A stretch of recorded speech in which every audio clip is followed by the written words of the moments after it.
నమస్తే, welcome to burning issue. నేను Sunil.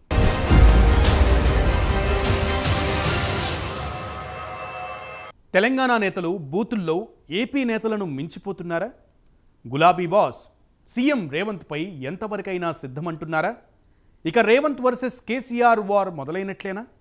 CM Revanth పై కేసీఆర్ చేసిన హాట్ కామెంట్స్ ఏంటి? Take a look.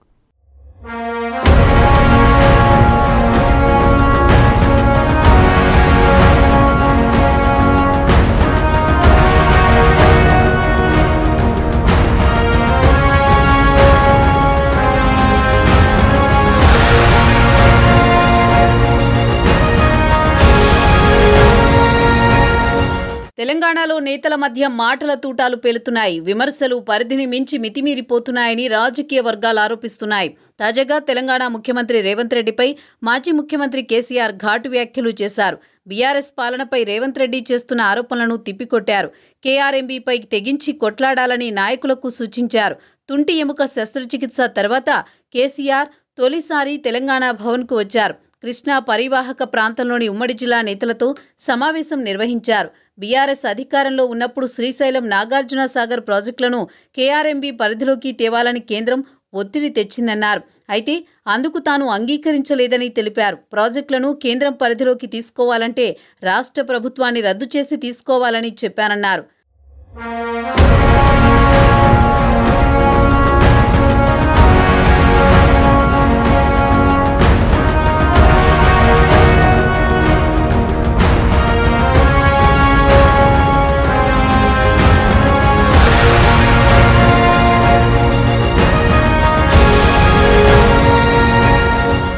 తెలంగాణలో రాజకీయాలు ఇంట్రెస్టింగ్గా మారుతున్నాయి. ప్రస్తుతం కేంద్రానికి రాష్ట్ర ప్రాజెక్టుల అప్పగింత, కృష్ణా గోదావరి జలాల కేటాయింపుల విషయంలో గత ప్రభుత్వానికి ప్రస్తుత సర్కారుకు మధ్య మాటల యుద్ధం మొదలైంది. కాగా ఈ విషయాల్లో ప్రజల్లో నెలకొన్న అపోహలకు క్లారిటీ ఇచ్చేందుకు CM Revanth Reddy press meet పెట్టి మాజీ సీఎం కేసీఆర్పై తీవ్రస్థాయిలో వ్యాఖ్యలు చేయడమే కాకుండా ఓపెన్ ఛాలెంజ్ కూడా విసిరిన సంగతి తెలిసిందే. అయితే ఎన్నికల తర్వాత అనారోగ్యంతో విశ్రాంతి తీసుకున్న గులాబీ బాస్ ఇటీవలే బయటకు వచ్చి గజ్వేల్ ఎమ్మెల్యేగా ప్రమాణ స్వీకారం చేశారు. కాగా సుమారు 3 నెలల తర్వాత తిరిగి తెలంగాణ భవన్కు చేరుకుని పార్టీ కార్యక్రమాల్లో యాక్టివ్ అయ్యారు. అయితే కాంగ్రెస్ సర్కార్ ఏర్పడినప్పటి నుంచి బీఆర్ఎస్ ప్రభుత్వంపై ఎన్ని ఆరోపణలు చేసినా స్పందించని కేసీఆర్ తొలిసారిగా రేవంత్ వ్యాఖ్యలపై స్పందించారు.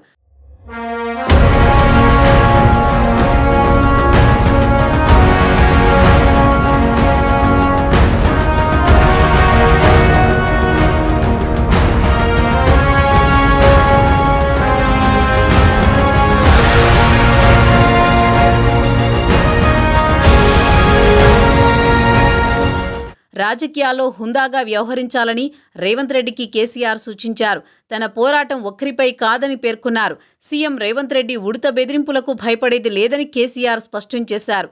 రేవంత్ రెడ్డి కేసీఆర్ని, బీఆర్ఎస్ పార్టీని వ్యక్తిగతంగా విమర్శిస్తున్నారన్నారు. అంతేకాదు ఆయన పార్టీని టచ్ చేయడం రేవంత్ వల్ల కాదని, తెలంగాణ విషయంలో కేసీఆర్ ఏనాడూ వెనక్కి పోడని మాట్లాడారు. రేవంత్ రెడ్డి కన్నా హేమాహేమీలను ఎదుర్కొన్న చరిత్ర తనదని, 10 ఏళ్లుగా తెలంగాణను కాపాడుకున్నామని, ఇప్పుడు కాంగ్రెస్ రాష్ట్రాన్ని పరాయి పాలు చేస్తోందని విమర్శించారు. ఇక ఫిబ్రవరి 13న నల్గొండలో భారీ బహిరంగ సభ నిర్వహించనున్నట్లు కేసీఆర్ తెలిపారు.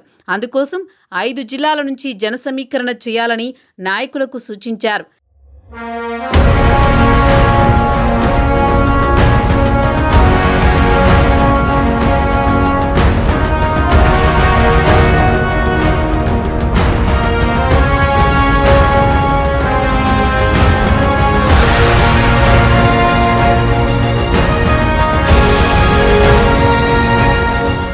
ఇటీవల జరిగిన తెలంగాణ అసెంబ్లీ ఎన్నికల్లో బీఆర్ఎస్ ఓడిపోయింది. కాంగ్రెస్ అధికారంలోకి వచ్చింది. రేవంత్ రెడ్డి సీఎం అయ్యారు. అయితే గతంలో ప్రతిపక్ష కాంగ్రెస్ పార్టీ రాష్ట్ర అధ్యక్షుడి హోదాలో కేసీఆర్ను రేవంత్ రెడ్డి దుర్భాషలాడారని బీఆర్ఎస్ నేతలు చెబుతున్నారు. కానీ తాజాగా సీఎం హోదాలో మాజీ సీఎం వాడిన రండా అనే పదాన్నే నేడు రేవంత్ రెడ్డి అదే కేసీఆర్ను ఉద్దేశించి అన్నారు. ప్రాజెక్టులను కేఆర్ఎంబీకి అప్పగింత విషయమై బీఆర్ఎస్ నాయకులు కాంగ్రెస్ ప్రభుత్వంపై విమర్శలు చేస్తున్నారు. ఈ తరుణంలో రేవంత్ రెడ్డి బీఆర్ఎస్ ఆరోపణలు ఖండిస్తూ కేసీఆర్ ముఖ్యమంత్రిగా ఉన్న సమయంలో కృష్ణానదిపై ఉన్న ప్రాజెక్టులను కేంద్రానికి అప్పగించారని ఆరోపించారు. ఈ రండ చంద్రశేఖరరావు ఇప్పుడు కాంగ్రెస్పై ఆరోపణలు చేస్తున్నాడని పేర్కొన్నారు.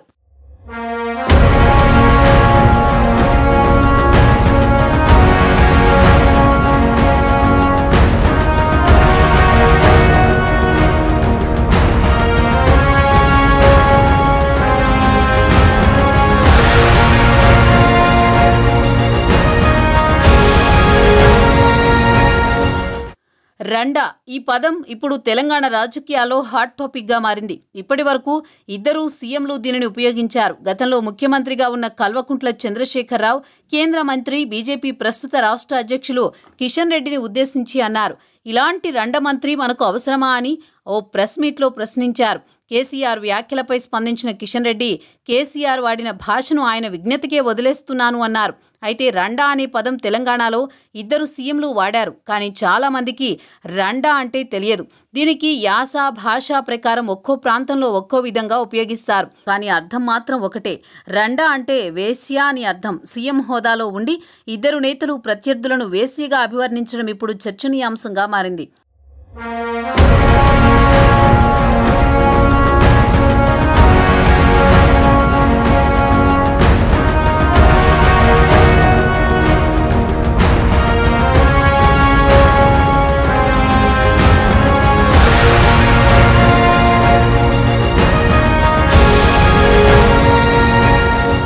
ఒకప్పుడు రాజకీయాల్లో బూతు పురాణం వాడే నేతలు ఎవరంటే ఏపీ వైపు చూపించేవారు. కానీ తెలంగాణ నేతలు ఇప్పుడు ఏపీ నేతలతో పోటీ పడుతున్నట్లు కనిపిస్తోంది.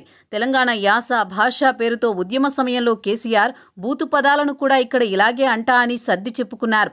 కానీ తెలంగాణ వచ్చిన తర్వాత ముఖ్యమంత్రి అయ్యాక కూడా అదే భాష వాడడంతో రాజకీయాల్లో బూతు వాడకం పెరిగిందని విశ్లేషకులు అంటున్నారు. యథా రాజా తథా ప్రజ అన్నట్లు నాయకుడు ఎలా ఉంటే కార్యకర్తలు అలాగే వ్యవహరిస్తారు అన్నట్లు బీఆర్ఎస్ నాయకులు కూడా బూతులు మాట్లాడడం నేర్చుకున్నారని విమర్శిస్తున్నారు. ఇక ఇప్పుడు ఆ పార్టీ మాజీ ఎమ్మెల్యే బాల్క సుమన్ సీఎంను నోటికి వచ్చినట్లు మాట్లాడడమే కాకుండా చెప్పు చూపించే వరకు వచ్చారు. దీంతో పరిస్థితి చూస్తుంటే రాజకీయాల్లో బూతుల్లో ఏపీని మించడంతో పాటు దాడులు కూడా చేసుకునే పరిస్థితి వస్తుందేమో అని విశ్లేషకులు ఆందోళన వ్యక్తం చేస్తున్నారు. చూడాలి మరి. అసెంబ్లీ ఎన్నికల తర్వాత ఇన్నాళ్లకు రాజుకున్న ఈ వివాదం ఇక ఎప్పటికి ముగుస్తుందో.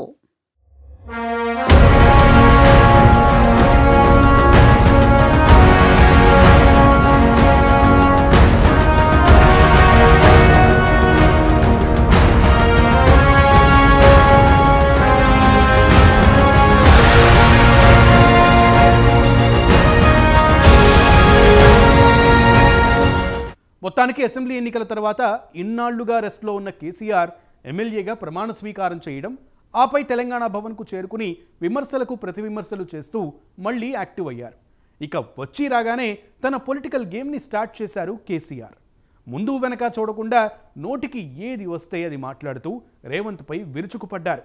చూడాలి మరి అధికార పార్టీ నేతలు ఇక ఎలా రియాక్ట్ అవ్వనున్నారో.